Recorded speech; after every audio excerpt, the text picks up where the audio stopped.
Telangana private teachers forum के एक विफद ने जिले कलेक्टर निर्मल को खानगी असातिज़ा के मसाइल पर एक याददाश्त पेश की।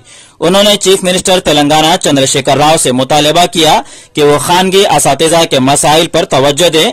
लॉकडाउन की शुरुआत से ही प्राइवेट टीचर्स का कोई पुरसाने हाल नहीं है। खानगी स्कूल इंतजामिया फीस की अदम वसूली के बायस तनख्वाहें अदा करने से कासिर है, जिसकी वजह से रियासत भर में हजारों टीचर्स के घरों में 2 वक्त के खाने का इंतजाम तक नहीं है।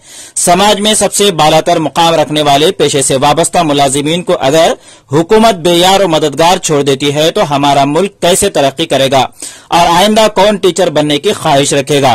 तेलंगाना प्राइवेट टीचर्स फोरम के जिम्मेदारान ने वजीर आला के चंद्रशेखर राव से मुतालबा किया कि वो रियासत भर के तमाम खानगी असातिज़ा के लिए खुसूसी पैकेज का ऐलान करे।